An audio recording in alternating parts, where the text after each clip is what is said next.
وعلى أمور الدنيا والدين. اللهم صل وسلم على سيدنا محمد صلاة تفتح لنا بها فتوح العارفين وتفقهنا بها في الدين وترزقنا بها الإخلاص واليقين وتجعلنا بها من الأبرار والصديقين وعلى آله وصحبه أجمعين. اللهم يا من مقاليد الخير كلها بيده وإليه يرجع الأمر كله يا فتاح يا عليم يا فتاح يا عليم يا فتاح يا عليم افتح علينا فتحا قريبا يا أرحم الراحمين. سبحانك لا علم لنا إلا ما علمتنا إنك أنت العليم الحكيم. نوينا التعلم والتعليم والتذكر والتذكير والنفع والانتفاع والإفادة والاستفادة والحث على التمسك بكتاب الله تعالى وسنة رسول الله صلى الله عليه وآله وصحبه وسلم والدعاء إلى الهدى والدلالة على الخير ابتغاء وجه الله ومرضاته وثوابه وقربه من الله سبحانه وتعالى.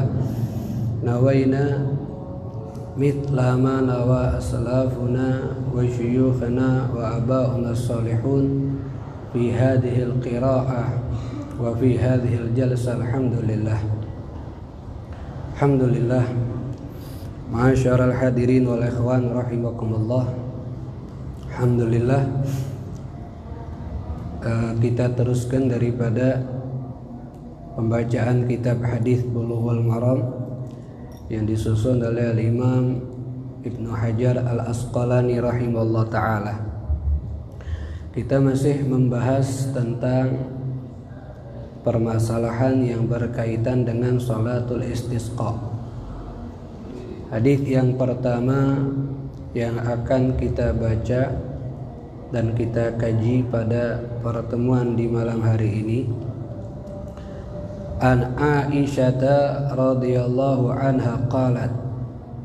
Jalan sanad hadis ini dari seorang istri Nabi Muhammad sallallahu alaihi wasallam yang sudah kita jelaskan kenapa hikmah Allah mengizinkan Nabi menikahi Sayyidatuna Aisyah yang usianya paling muda di antara istri-istri Nabi, karena beliaulah yang akan banyak meriwayatkan hadis dari Nabi, terutama tentang keseharian Nabi Muhammad sallallahu alaihi wasallam. Dari Sayyidatuna Aisyah radhiyallahu anha qalat, beliau berkata, syaka an-nasu ila Rasulillahi sallallahu alaihi wasallam quhutal matar. Telah mengadu, kalau kalimat syaka itu mengadunya yang sifatnya keluhan. Jadi mengadu yang lebih isi ngadunya tersebut keluhan atas kesusahan. Kalau kalimat dalam bahasa Arab dengan kata syaka yashku, seperti ungkapan Al-Imam Asy-Syafi'i pada gurunya Waqi, syaqautu ila Waqi an su'i hifdhi. Aku mengadu, mengeluh kesusahan aku kepada guruku Imam Waqi an su'i hifdhi, atas jeleknya hafalan aku, cepat lupa, sulit menghafal. Wa arsyadani ila tarkil ma'asi. Maka guru aku seorang Imam Waqi memberikan petunjuk kepada aku untuk tinggalkan yang namanya kemaksiatan. Fa innal ilma nurun, sebab ilmu itu adalah cahaya. Wa nurullah la yuhda lil 'asi, dan cahaya yang datang dari Allah berupa ilmu tidak akan diberikan kepada seorang ahli maksiat. Makanya sulit untuk menghafal. Hafalan bisa lupa kalau dengan banyaknya dosa yang dilakukan. Nah, ini kata syaka, mengadu orang-orang yang hidup di masa Nabi akan keluhannya kepada Rasulullah sallallahu alaihi wasallam. Apa keluhannya? Quhutal matar, tidak turunnya hujan dalam waktu lama sehingga tanah menjadi kering. Hewan-hewan kami kehausan dan mereka sulit untuk hidup. Fa'amara biminbarin. Akhirnya Nabi Muhammad sallallahu alaihi wasallam memerintahkan untuk disiapkan mimbar. Wa fawdi'alahu bil musalla, dan diletakkan mimbar tersebut untuk Nabi bil musalla, di tempat yang akan dilaksanakan salat istisqa. Wa wa'adan nasa, kemudian Nabi menjanjikan kepada manusia yauman, di satu hari, yakhrujuna fihi, yang di hari tersebut mereka keluar semua untuk melaksanakan salat istisqa.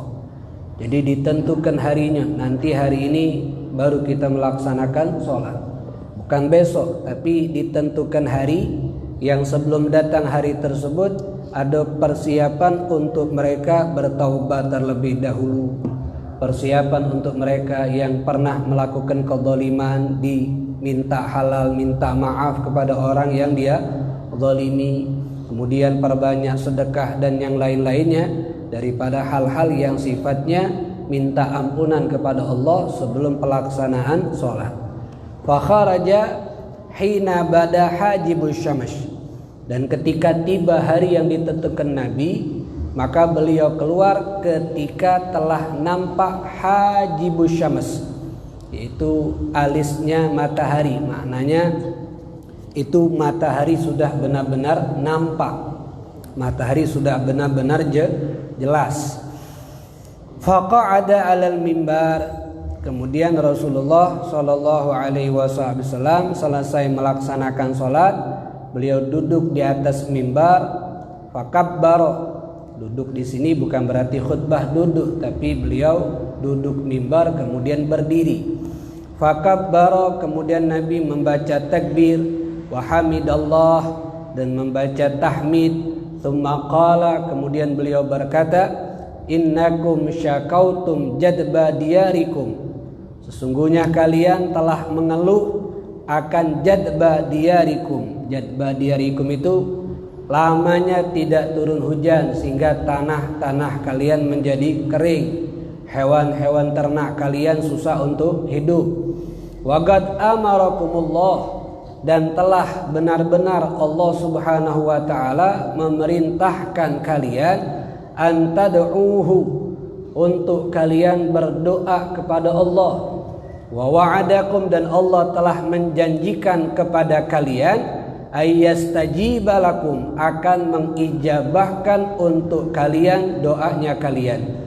Tsumma qala, kemudian beliau berkata, alhamdulillahi rabbil alamin, segala puji bagi Allah yang menciptakan alam semesta, Ar-Rahmanir Rahim, yang maha pengasih, yang maha penyayang, Maliki Yaumiddin, raja daripada seluruh raja di hari kiamat, La ilaha illallah yaf'alu ma yurid, tiada Tuhan yang berhak untuk disembah di atas muka bumi kecuali Allah, yaf'alu ma yurid, yang Allah melakukan ma sesuai yurid, yang diinginkan oleh Allah.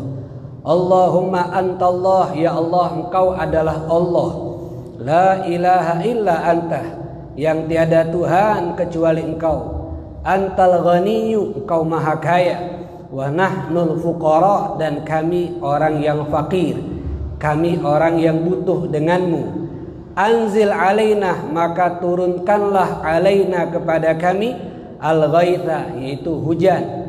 Waj'al, dan jadikan ma anzalta alaina, apa yang telah kau turunkan kepada kami, yaitu hujan tadi, quwwatan, satu kekuatan, wa balaghan, dan satu penyampaian ilahin, kepada satu waktu.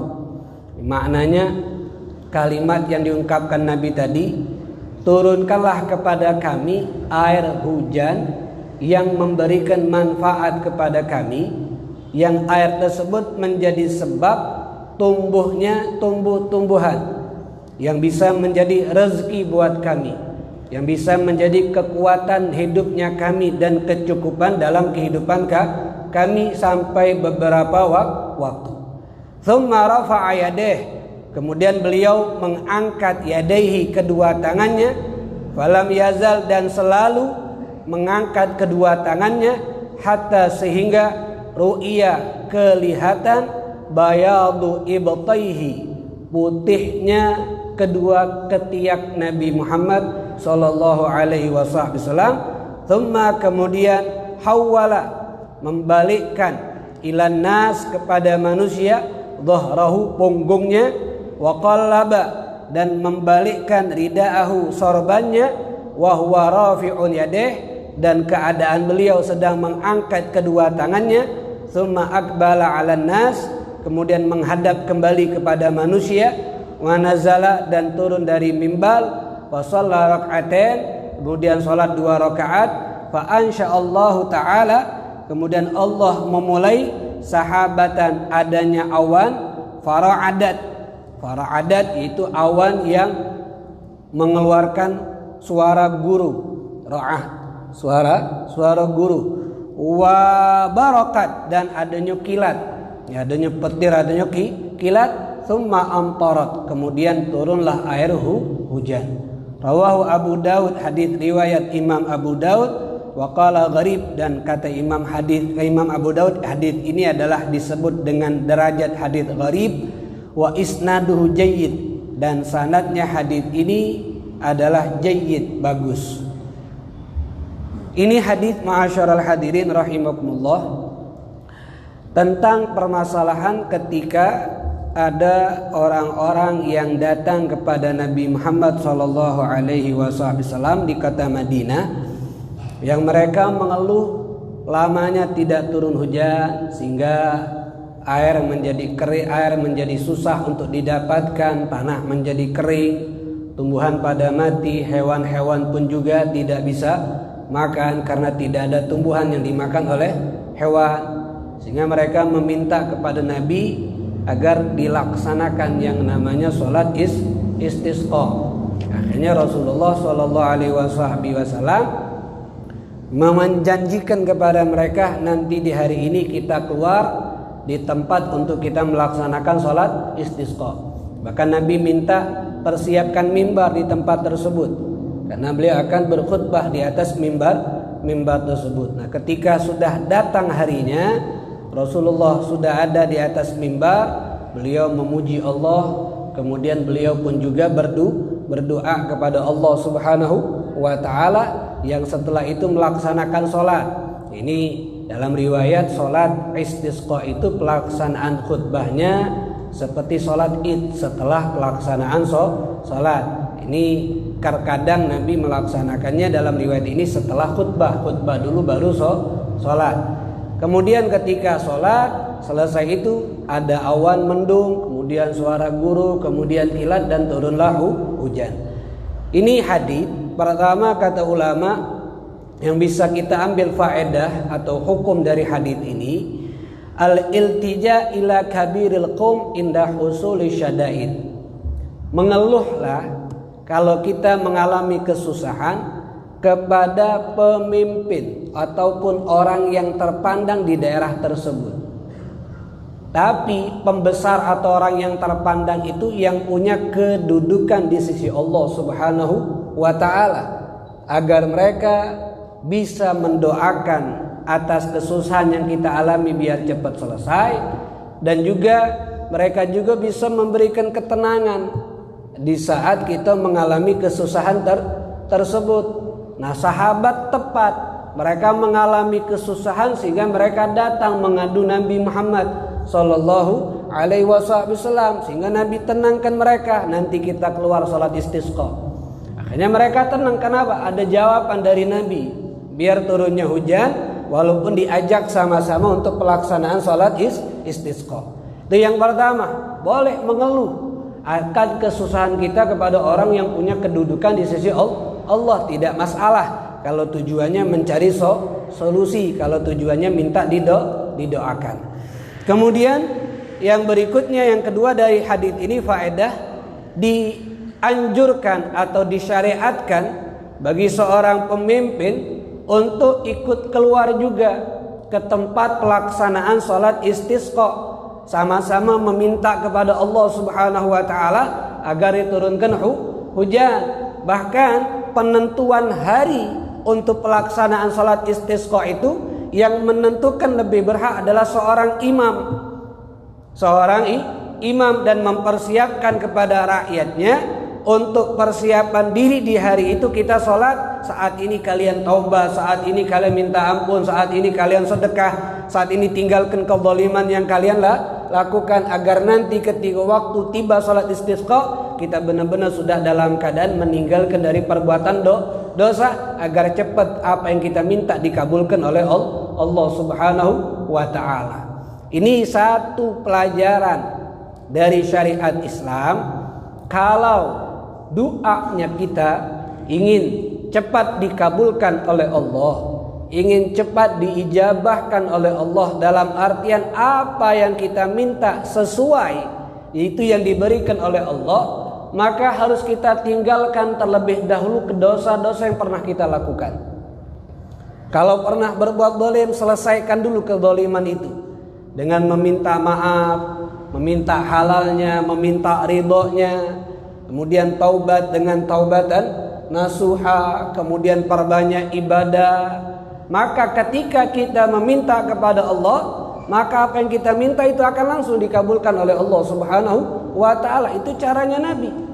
Ketika turun, ketika waktu tiba sholat, mereka doa. Walaupun yang memimpin doa Nabi, tapi Nabi nyuruh mereka juga untuk sama-sama memperbaiki diri, minta ampunan kepada Allah, agar ketika Nabi berdoa dan diaminkan oleh mereka langsung dikabulkan oleh Allah Subhanahu wa ta'ala. Walaupun kalau Nabi tidak nyuruh, Nabi langsung mengangkat kedua tangan minta, pasti dikabulkan oleh Allah. Tapi Nabi mendidik, jangan mengandalkan saya, tapi kalian juga harus perbaiki diri, karena yang butuh adalah kalian juga kepada Allah Subhanahu wa ta'ala. Itu yang dimaksud oleh syariat. Nabi mendidik agar kita ini selalu dalam keadaan mensucikan diri dari perbuatan dosa. Jangan pernah merasa sudah bersih dari dosa. Walaupun kita tidak merasa melakukan dosa, tapi tetap harus perbanyak taubat, perbanyak minta ampun, perbanyak melakukan hal-hal yang sifatnya kalau kita minta langsung dikabulkan oleh Allah Subhanahu wa ta'ala. Kemudian di sini juga kata ulama, hadis ini disunnahkan khutbah dalam salat istisqa ala murtafa, di tempat yang tinggi. Pakai mimbar. Nabi minta disiapkan mimbar dan diletakkan di tempat pelaksanaan salat. Maka ketika salat istisqa, sunnahnya seorang khatib yang ketika menyampaikan khutbah ala murtafa, di tempat yang tinggi, dan mulailah khutbah tersebut dengan kalimat takbir, kemudian kalimat tahmid, dan kalimat-kalimat yang sesuai dengan permasalahan istisqa, atau setiap pembahasan yang ingin disampaikan, setiap momennya sesuai dengan momen.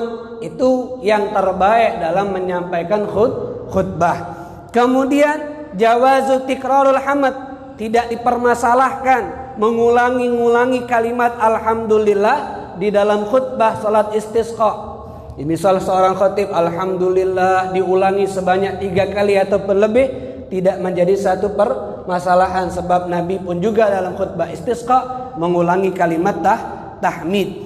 Kemudian yang bagi ayyuqaddima lil khutbah, selayaknya yang dimajukan untuk menjadi khatib di dalam khutbah salat istisqa, manushtuhira bizuhdi wal wara, orang yang terkenal ini orang zuhud, yang tidak ada kecintaan dunia di dalam hatinya, bukan pakaiannya, bukan dohirnya, tapi di hatinya tidak ada ta'aluk, tidak ada kaitan yang kuat sama dunia, tidak ada cinta harapan yang besar sama dunia. Dunia dijadikan untuk ibadah, dunia dijadikan untuk taat. Ini orang yang zuhud wal wara, dan orang yang meninggalkan daripada urusan yang haram dan juga urusan yang syubhat. Itu yang lebih diutamakan untuk khutbah istisqa. Kenapa? Karena sebab dia akan memimpin doa, dan doanya orang seperti itu aqrab ilal ijabah, lebih dekat untuk diijabah oleh Allah Subhanahu wa taala. Kemudian di dalam permasalahan khutbah istisqa di hadis ini, ketika waktu doa tidak seperti khutbah Jumat, tidak seperti khutbah Id, tidak seperti khutbah khusuf yang posisi khatib melihat ke arah makmum, tidak. Tapi untuk khutbah istisqa, waktunya doa Nabi membalik ke badannya.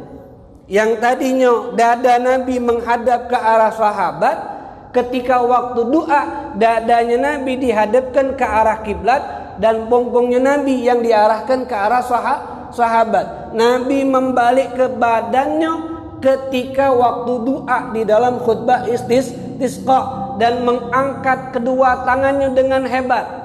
Bukan mengangkat kedua tangan sedikit, tapi benar-benar diangkat sampai tinggi. Sampai dalam hadis ini kelihatan putihnya ketiak Nabi. Maknanya kalau Nabi tidak menggunakan baju, kelihatan ketiak Nabi. Berarti sangat tinggi kedua tangan yang diangkat oleh Nabi ketika berdoa tersebut.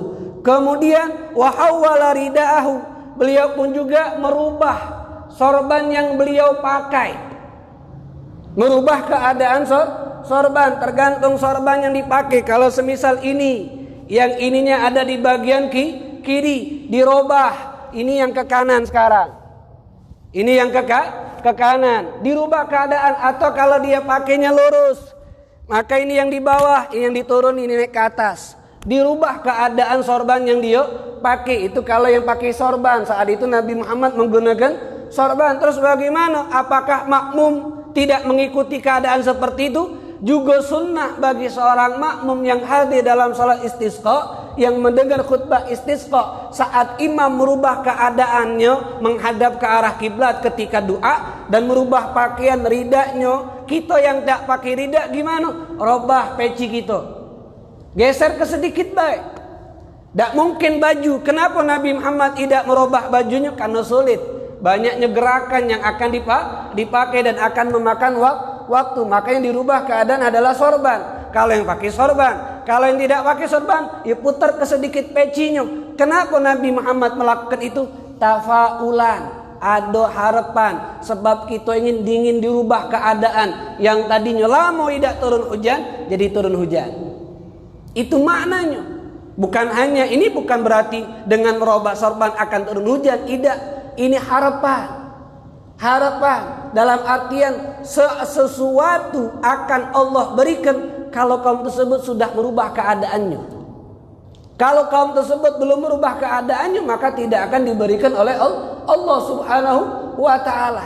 Itulah tadi kenapa ini tafaulan Nabi juga melakukan itu, dan ini pun juga jadi sunnah bagi seorang khatib dan orang yang menghadiri salat istisqa. Kemudian yang berikutnya istihbabul mubalaghah fi raf'il yadain, dan disunnahkan berlebihan di saat mengangkat kedua tangannya ketika doa di dalam istisqa bersama posisinya menghadap ke arah kiblat. Bersama posisinya menghadap ke arah kiblat. Kenapa? Karena di dalam permasalahan doa ketika khutbah, Nabi Muhammad SAW tidak pernah mengangkat kedua tangannya di dalam khutbah kecuali istisqa. Adapun riwayat setiap khutbah Nabi mengangkat kedua tangannya, tapi tidak berlebihan saat mengangkat kedua tangan di dalam khutbah-khutbah yang lain. Tapi dalam khutbah istisqa Nabi benar-benar sangat mengangkat kedua tangannya, sehingga kalau Nabi tidak pakai baju kelihatan putih daripada ketiaknya Nabi Muhammad sallallahu alaihi wa ala alihi wasallam. Dan juga doa yang Nabi ajarkan di sini, Allah telah menjanjikan kalian untuk berdoa, dengan doa kalian akan diijabah oleh Allah. Ud'uni astajib lakum. Doalah sama aku, mintalah sama aku, panggillah nama aku, kata Allah. Astajib, pasti aku kabulkan. Pasti akan aku jawab apa yang kalian minta kepada aku. Sehingga itu bukan main-main dari Allah, tapi memang benar satu yang serius dari Allah, janji dari Allah. Cuman permasalahan kalau kita bertanya kenapa kita berdoa tapi doa kita belum diijabah. Sebelum kita membahas makna ijabah doa itu, harus kita ketahui apa baik yang harus kita lakukan kalau ingin doa kita cepat diijabah oleh Allah Subhanahu wa ta'ala. Pernah seorang ulama besar yang bernama Imam Ibrahim bin Adham, beliau ketika berada di kota Basrah, saat berjalan di salah satu pasar di kota Basrah, beliau melihat ada satu kelompok orang sedang berkumpul.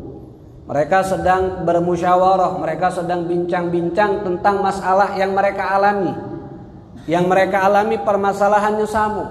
Mereka berdoa tapi doa mereka semua belum ada yang diijabah. Sehingga mereka bertanya-tanya, kenapa doa kita ini tidak diijabah oleh Allah. Sehingga ketika mereka sedang duduk ngobrol-ngobrol, datang Imam Ibrahim bin Adham, mereka lihat dipanggil, wahai Imam, kenapa kami berdoa tapi doa kami belum diijabah? Bukankah Allah mengatakan ud'uni astajib lakum, doalah pasti aku akan jawab, tapi kenapa belum diijabah doa kami? Maka kata Imam Ibrahim bin Adham, lianna gulubakum matat bi asyrati asya, sebab hati kalian mati. Yang doa itu bukan hanya lisan, tapi hati juga butuh doa. Maknanya hidup hatinya saat meminta sama Allah. Hati kalian mati. Hati kalian mati dengan 10 perkara yang membuat hati kalian menjadi mati. Jadi 10 hal ini semuanya atau salah satunya kalau belum kita lakukan, maka itu belum membuat hati kita hidup. Apa kata Imam Ibrahim bin Adham? Pertama, araftum haqqallah wa lam tu'addu lahu. Kalian tahu hak-haknya Allah tapi kalian tidak kerjakan haknya Allah. Tahu salat hak Allah, tahu puasa hak Allah tapi kalian tinggalkan. Tahu larangan itu hak Allah harus dijauhi tapi kalian masih lakukan. Kemudian idda'aitum hubban nabi wa lam ta'malu bi sunnati.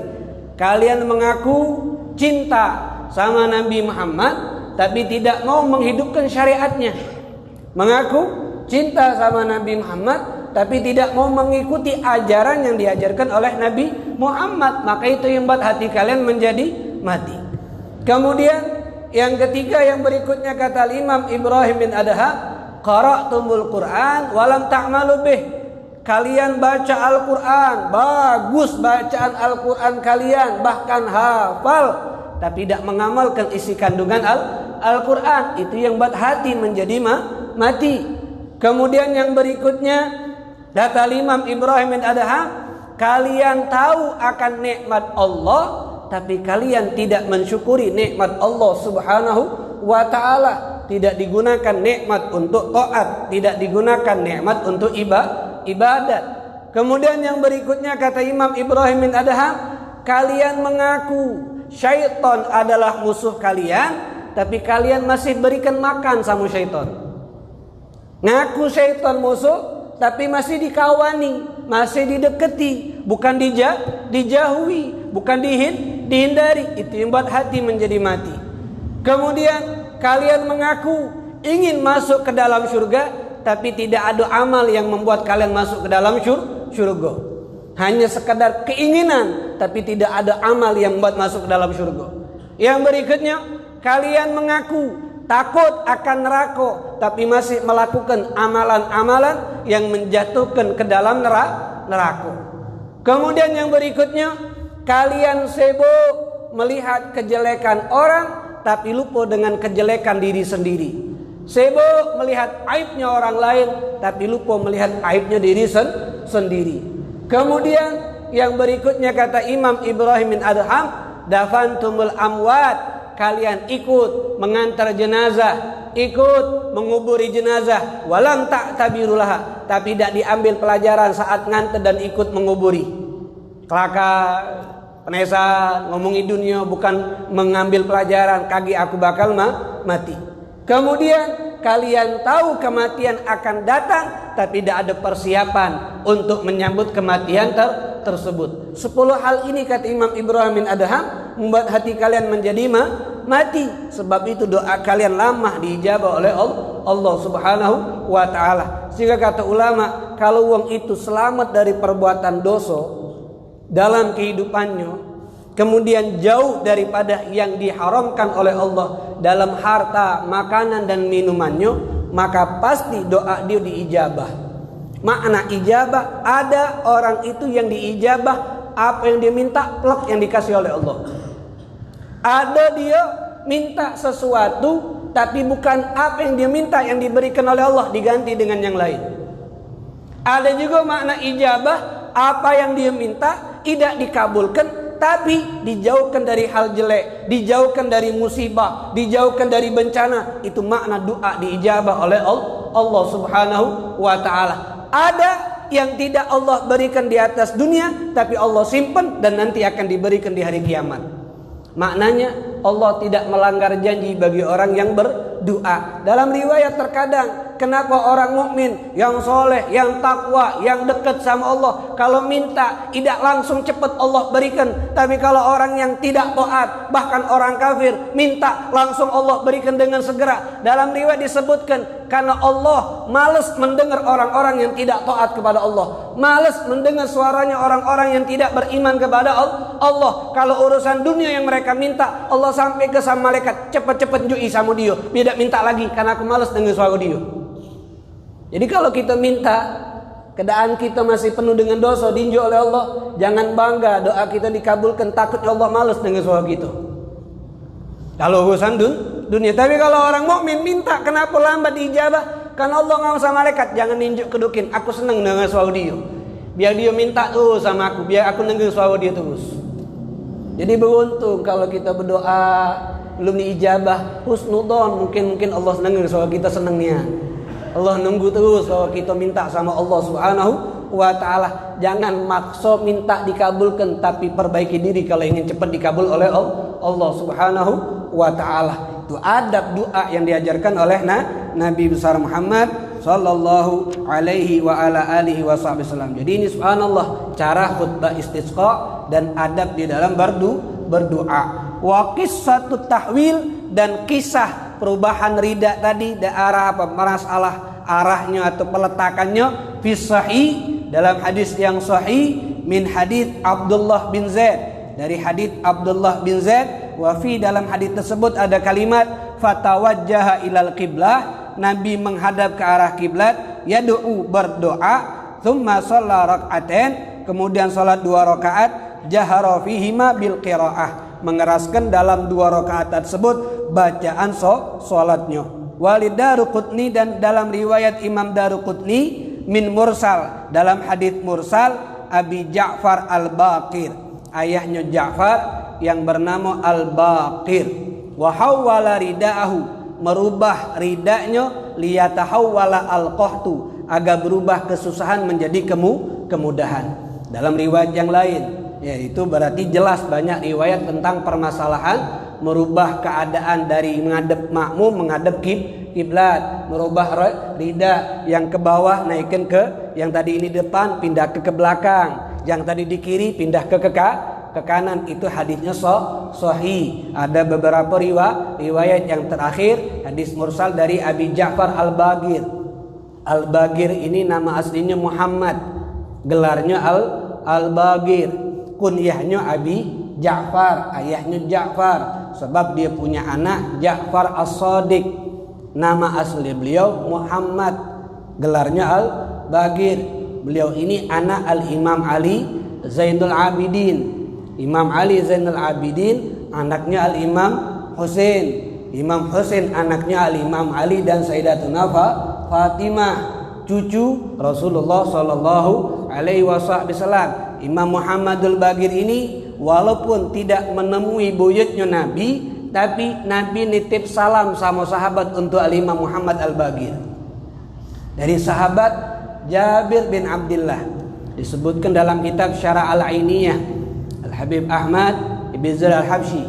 Beliau menceritakan tentang ada sahabat Nabi Jabir bin Abdullah, ketika beliau bertemu dengan Al-Imam Muhammad Al-Baqir. Al-Baqir, kenapa disebut Baqir? Li'annahu yabqurul ardh. Baqir itu artinya wong yang menggali tanah, membelah tanah.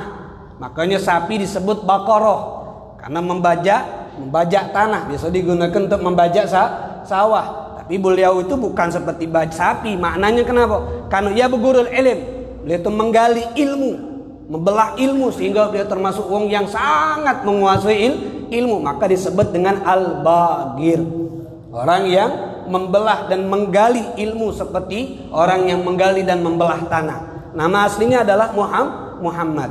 Nah, ketika Jabir bin Abdillah ketemu dengan Al-Imam Muhammad Al-Bagir, dia ngomong, "Wahai Muhammad Al-Bagir, ada salam dari Rasulullah sallallahu alaihi wasallam." Maka Imam Muhammad Al-Bagir heran. Kaifa bagaimana beliau mengirim salam kepada saya sedangkan aku tidak ketemu dengan beliau, dan ketika beliau lahir, beliau wafat, aku masih belum lahir. Bagaimana Nabi nitip salam sama aku? Maka kata Imam Jabir bin Abdillah, beliau menceritakan ketika satu hari aku sedang duduk bersama Rasulullah, dan saat itu Rasulullah sedang bermain dengan cucunya Al-Imam Husain. Sayyidina Husain sedang ada di pangkuan beliau, sedang bermain-main sama Nabi. Tiba-tiba Al-Imam Nabi Muhammad ngomong sama Jabir, "Wahai Jabir, ketahuilah anak ini akan melahirkan anak yang bernama Ali, yang nanti ketika di hari kiamat akan ada seruan kalimat liyakum abidin, berdirilah orang-orang yang ahli ibadah, dan pemimpinnya yang berdiri saat itu sebagai pemimpin orang ahli ibadah Al-Imam Ali Zainal Abidin, putra daripada Imam Husain ini. Dan Ali Zainal Abidin, kata Nabi tersebut, akan mempunyai anak yang bernama Muhammad. Kalau kau, kata Nabi kepada Jabir, kalau kau ketemu dengan cucuku, anaknya Ali Zainal Abidin, cucunya Husain ini yang bernama Muhammad, maka titip salam dari aku untuknya." Titip salam dari aku untuknya. Ini kata ulama isyarat, satu petunjuk dari Nabi bahwasannya usia Jabir bin Abdillah akan panjang. Kenapa? Karena dia akan ketemu dengan cucunya Al-Imam Husain. Karena Nabi ngomong, kalau kau ketemu titip salam dari aku buat beliau. Dan benar, usia Jabir bin Abdillah panjang sehingga beliau ketemu dengan Al-Imam Muhammad Al-Bagir. Hanya untuk apa? Ngomongi salam dari Nabi tadi. Setelah nyampe ke amanat dari Nabi Muhammad bahwasanya Nabi nitip salam buat kau, tidak lama meninggal Jabir bin Abdillah. Isyarat dari Nabi Muhammad. Dan yang kedua, perhatiannya Nabi sama keluarganya. Nabi tahu siapa keluarganya yang sekan punya kedudukan di sisi Allah Subhanahu wa ta'ala. Itu Imam Muhammad Al-Bagir ibn Ali Zainal Abidin ibn Husain ibn Ali bin bin Abi Thalib wa Fatimah Zahra bintur Rasul sallallahu alaihi wasallam. Ini hadis luar biasa tentang permasalahan khutbah di dalam salat istisqa. Kemudian ma'asyiral ikhwan rahimakumullah, hadis yang kedua, An Anas, dari sahabat Nabi Anas bin Malik, anna rajulan, sesungguhnya ada seorang laki-laki. Seorang laki-laki ini ada yang mengatakan namanya Ka'ab bin Murrah dalam riwayat Imam Ahmad. Dalam riwayat Imam Baihaqi, nama laki-laki tersebut adalah Kharijah bin Husain Al-Fazari. Jadi banyak riwayat tentang orang laki-laki tersebut. Anna rajulan dakhalal masjid. Jadi ada satu orang laki-laki dakhalal masjid, telah masuk ke dalam masjid yaumal jum'ati, di hari Jumat. Jadi dia masuk ke dalam masjid di hari Jumat. Wan nabiyyu sallallahu alaihi wasallam qa'imun yakhtub. Dan Nabi Muhammad ketika dia masuk ke dalam masjid, Nabi sedang berdiri menyampaikan khutbah Jum'ah. Faqala, kemudian orang tadi yang baru datang masuk ke masjid, Nabi lagi tegak khutbah, dia langsung ngomong, posisi Nabi lagi khutbah ini. Bukan Nabi selesai khutbah dia ngomong, Nabi masih tegak khutbah. Ini sahabat yang baru masuk langsung mengatakan, halakatil amwal wan qa'atis subulu. Halakatil amwal, telah hancur harta-harta kami. Maknanya telah mati hewan ternak kami. Karena hartonya sahabat adalah hewan ternak.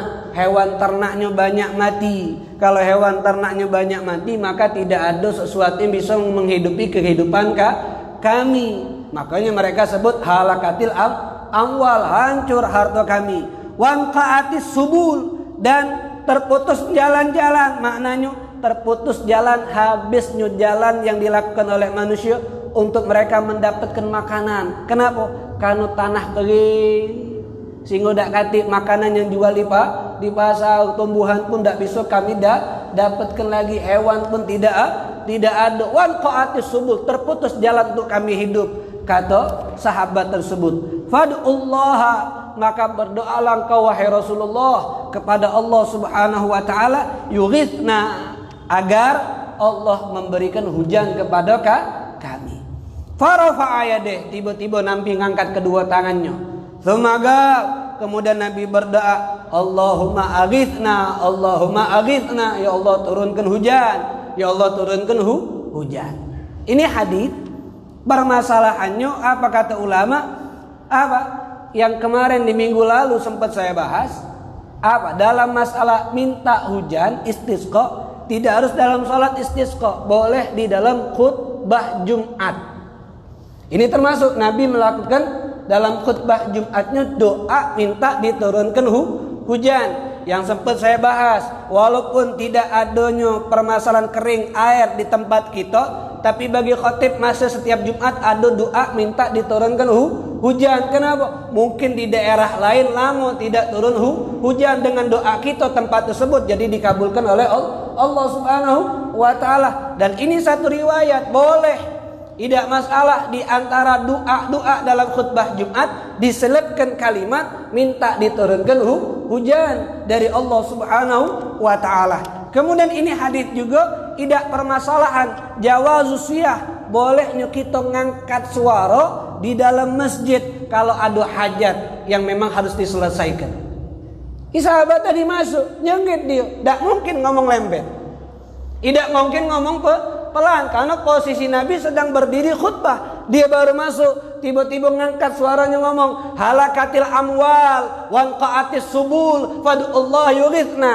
Kalimat yang diucapkan itu kalimat yang kuat didengar oleh Nabi. Maka tidak masalah berteriak di dalam masjid kalau ada hajat. Itu pun tidak masalah baca zikir gami-gami dalam masjid. Tidak masalah kita sholawatan dengan suara yang kuat di dalam masjid. Kenapa? Karena kalimat itu hajat. Kita butuh pahala dari Allah. Kita butuh rahmat dari Allah Subhanahu wa ta'ala. Itu yang dimaksud juga dari hadis ini. Kemudian dari hadis ini juga faedah kata ulama, minta doa samu wong baik, minta doa samu wong soleh kalau kita ngalami kesusahan.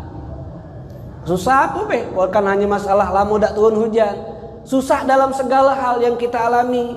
Datangi wong baik, datangi wong soleh, doaku biar apa yang kami alami ini cepat diberi ke jalan keluarnya oleh Allah, biar dinjuk kemudahan, biar dinjuk kesabaran, biar dinjuk ketenangan. Minta sama mereka.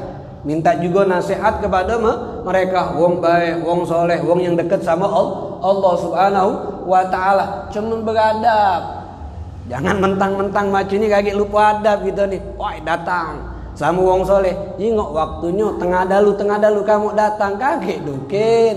Walaupun butuh sama wong soleh, wong lagi tidur, harus pakai caro, tidak masalah. Kalau pakai caro tidak masalah. Kenapa? Kan itu bagian sebab doa mereka itu lebih cepat dikabulkan oleh Allah Subhanahu wa ta'ala. Lebih baik. Itu pun kita doa juga tidak masalah, tapi lebih baik kita menghadap ke sama wong yang punya kedudukan di sisi Allah Subhanahu wa ta'ala. Itu Mas Hasan juga. Dan dalam hadis ini juga sebenarnya hadisnya panjang, tapi Imam Ibnu Hajar hanya menyebut tentang permasalahan khutbah doa di dalam khutbah Jumat bolehnya minta diturunkan hujan. Hadis ini lanjutannya, ketika Nabi berdoa, kata sahabat Anas bin Malik, tiba-tiba langsung keluar awan mendung dari langit, dan dari awan mendung tersebut langsung turun hujan sehingga membasahi tempat kami, sehingga kami tidak kelihatan matahari lagi, kata sahabat Anas, karena gelapnya langit yang turun hujan tadi. Langsung gobul doanya Nabi, langsung diijabah oleh Allah Subhanahu wa taala. Doanya Nabi Muhammad sallallahu alaihi wasallam menunjukkan tingginya kedudukan Nabi di sisi Allah. Nabi minta langsung Allah kabulkan. Nabi minta langsung Allah kabulkan. Cuman hadis ini lanjutannya, ketika Jumat datang, Jumat minggu depan datang lagi sahabat ini. Mungkin kemarin dalam riwayat sahabat Anas ditanya, apakah yang datang di Jumat kedua nih yang kemarin datang di Jumat pertama? Sahabat Anas ngomong, la adri, tidak tahu. Yang jelas di Jumat minggu depannya datang lagi si kauang, kata Anas bin Malik. Saat Nabi sedang khutbah lagi, tiba-tiba ada lagi yang ngomong, halakatil amwal wan qaatis subul, hancur harta-harta kami, terputus jalan-jalan kami. Ini permintaan yang kedua beda, kalimatnya sama tapi beda. Kalau permintaan yang pertama kanu kering, lama dak turun hujan, sehingga hewan ternaknya mati, dak ada yang bisa makanannya mereka dah dapatkan. Kalau yang kedua, hancur harta kami, dak katik jalan, kenapa? Hujan yang turun dak berhenti jadi banjir. Jadi subhanallah, datang lagi, ngadu lagi sama Nabi, hancur harta kami, makan banjir, hewan ternak kami makan banjir, dak ada jalan, kami nak jalan, kenapa? Banjir. Akhirnya minta yang kedua, kata kepada Nabi Muhammad SAW, doalah engkau wahai Rasul, yumsikuha anna, agar dihentikan hujan, tidak turun lagi hujan. Akhirnya Nabi berdoa lagi, Allahumma hawalaina wala alaina. Ini doa amalan. Kalau sudah turun hujan terus, ya tak? Lama tak berhenti, maka doa Allahumma hawalaina wala alaina, Allahumma hawalaina, ya Allah sekitar kami wala alaina, jangan diturunkan lagi sama kami. Maknanya bukan tak bersyukur, bukan tak bersyukur, maknanya kita jangan sampai ada hal yang musibah. Dan jingok sahabat ketika tidak turun hujan, ngeluhnya sama Nabi agar Nabi berdoa sama Allah diturun ke hujan. Pas hujanlah turun, dinjuk banjir, tidak marah-marah sama banjir, tapi datang sama Nabi, minta Nabi Muhammad berdoa sama Allah agar dihentikan banjir ini biar tidak banjir. Itu adab. Kalau lagi susah, jangan ngeluh sama susahnya. Pas dinjuk nikmat, kelebihan, jangan ngeluh. Maknanya alang kepanas, jangan dimarahi lang itu. Lah dinjuk dingin, jangan dimarahi pula. Cuaca dingin tuh, jangan. Ay dingin, ay hujan, jangan dimarahi hujan. Hujan katik salah, hujan perintah Allah. Dingin perintah Allah, panas perintah Allah. Galau-galaunya ciptaan Allah, galau-galau yang ngatur adalah Allah. Kalau kepengen berubah keadaannya, minta sama Allah. Ya Allah, dingin ke keadaan ini. Ya Allah, dinginkan cuaca ini. Ya Allah, kurang kedikit sinar mataharinya. Minta sama Allah.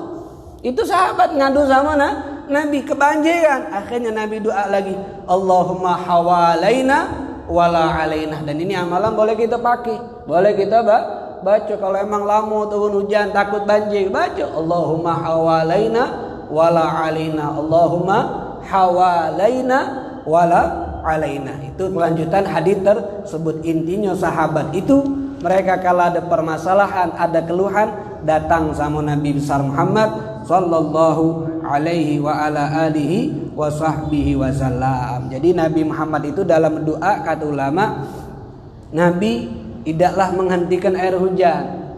Ketika hujan turun, Nabi top lah tidak. Kenapa? Nabi pikir masih butuh sama air.